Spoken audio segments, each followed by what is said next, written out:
Morning. Once again. God knows I'm not completely awake. Facebook, good morning. Now, usually we talk about different things pertaining to the security industry. Today we're going to talk about something just a little bit different. We have the approaching storms up in the Gulf. We're in the middle of our hurricane season. So we should talk about a few procedures you should probably think about doing for the safety of your home, your family, and also what you'd be responsible for doing actually in the event of a hurricane as a security officer. It's Thursday, September 1st. That's right, snook season, open today, midnight. It was awesome. Fishing this weekend. So let's move this forward. Everybody here is looking for a job, actually. I only had a couple of people here from Securitas, but other than that, everybody else here, 10 minus 2 is 8, so I got 8 people looking for a job. Now, hurricanes, what do you do? Obviously, stay indoors. It's not how hard the wind is blowing. When Ron White said it, it's not how hard the wind's blowing, it's what the wind is blowing.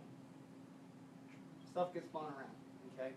High speed winds, you've got heavy rains, flooding. You got hurricane shutters, so probably pop them in place. Now, what does that mean for you? Prepare. You're going to have at least 3 days worth of food and water. Alright? Stock up on the necessities. Dry goods, things that don't have to be cooked, because if the power goes out and ain't coming back up, you're bottom of the run. Alright? Hospitals are number 1. Government operations is number 2. Municipalities, everything underneath that's number 3. Businesses would be 4. And right at the bottom is you and your house. So, be prepared to be without services for a few days. Another thing, emergency services. Each county municipality has their own rules, regulations determining when county operations, municipal operations shut down. Usually 35 to 40 mile an hour sustained winds. You call 911, nobody's coming. Okay? So have a first aid kit. Stay away from windows and glass. Alright? Get yourself to someplace safe. If you're in a mobile home, I don't know why, but go to the bathroom. Bathtub. Alright, it's the safest place to be. A blanket over your head and lay down. Alright? It'll be loud. Here's a ring. Nasty. It's dirty. People like to bother me in the middle of class. Get the food, get the loved ones taken care of, or go to a hurricane fallout place before the storm arrives. If they say to get out, you may want to go to some place that's safer than where you're at right now. Alright? Furthermore, now for security. What do you do?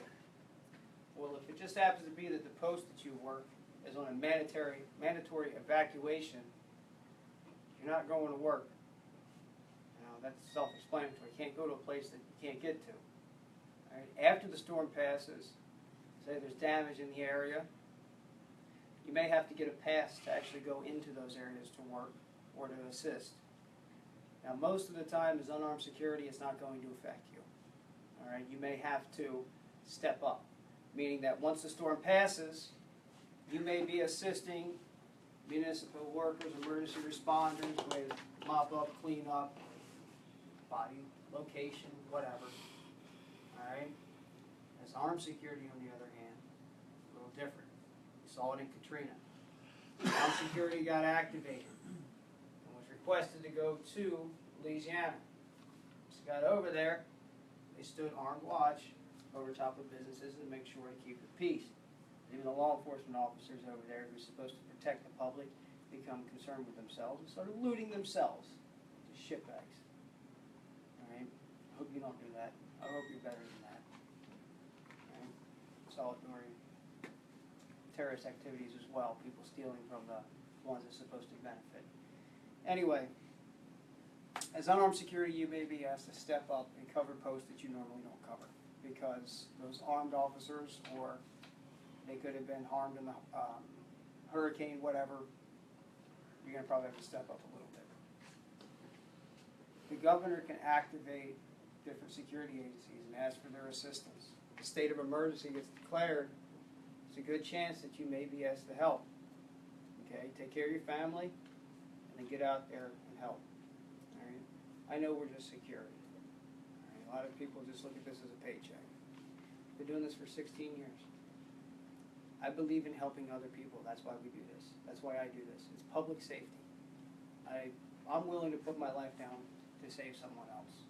I have a family. I do care about them, love them to death.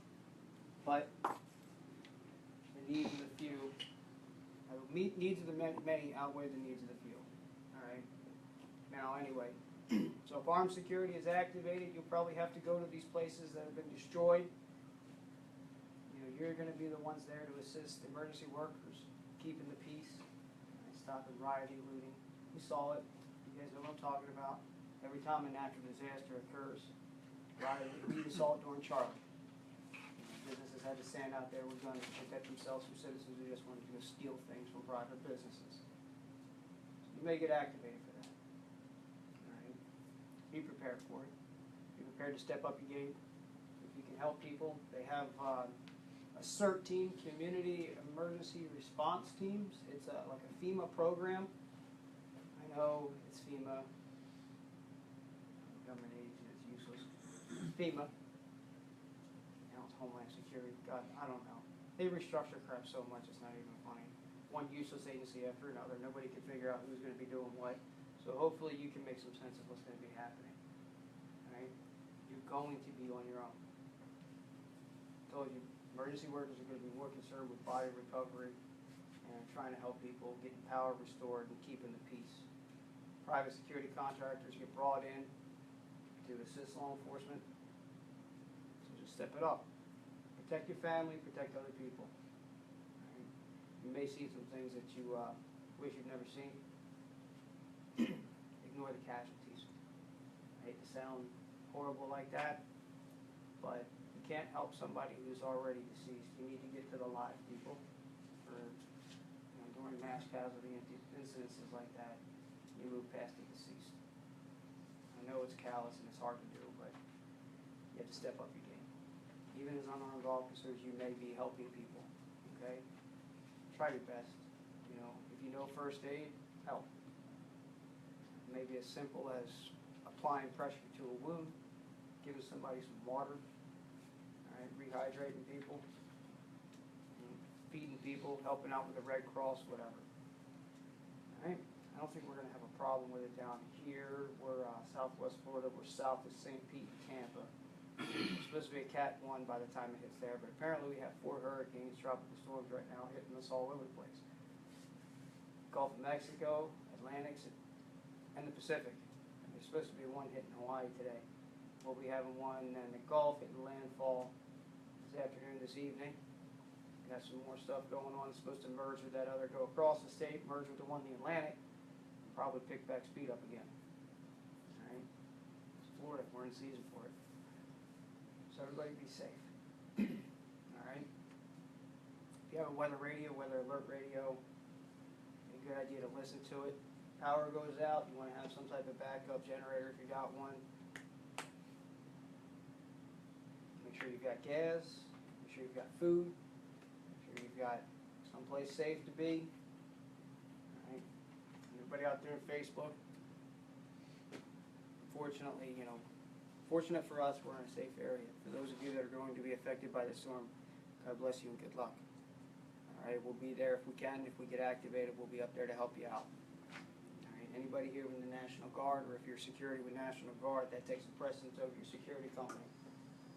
Understand that if you get activated during a state of emergency, their loyalties lie with the government, not with your security firm. I don't care what they're going to say to you. All right? And you have taken an oath to help people, or an oath to the Constitution to uphold peace. You better live up to your oath. All right? I'm Mike with PSI. Come visit us over here on Facebook. If you're watching me, you're already here. We're on YouTube as well, Professional Security Institute. Online, psifortmyers.com. We do security classes, same thing day in and day out. D license, G license, concealed carry, 140, 150, 300. It's all over the place. Call and ask. G recertification is held every week. Concealed carry classes are usually conducted Monday, Wednesday, Friday, and Saturday at noon for $60. Check out our sister agency out there, our sister company, the Tactical Weapons Gun Negotiator. If you love your Second Amendment as much as I do, and you like to hear it ring in different calibers, we got that. And if you don't like to hear it ring, we got those too. We keep it quiet. And shoot suppressed. It's awesome. So, saves your ears too. Oh my God. Anyway, Jesse Borgen, owner and operator of Tactical Weapons, the gun negotiator himself, inventor of the extractor tool, and the owner of PSI. Check them out. The extractor tool, life-saving device that actually really come in handy coming up here for the with this hurricane and everything. Breaks windows, cuts seat belts, really accessible, really cool. You know, I carry a pocket knife that it's just every time I try to cut a seatbelt with a damn pocket knife with a seatbelt cutter, it always binds up its garbage. It's better to have something like that because it's really sharp. Excuse me. So check us out, YouTube, Facebook. Check us out all over the place. Blue Gray Marketing, they're helping us out here. Got honesty behind the camera. Other than that, we'll proceed with class. If you guys have any questions, comments, concerns, we'll leave that last little bit out. You can call 239-936-7044. I'm Mike with PSI, and as always, stay informed.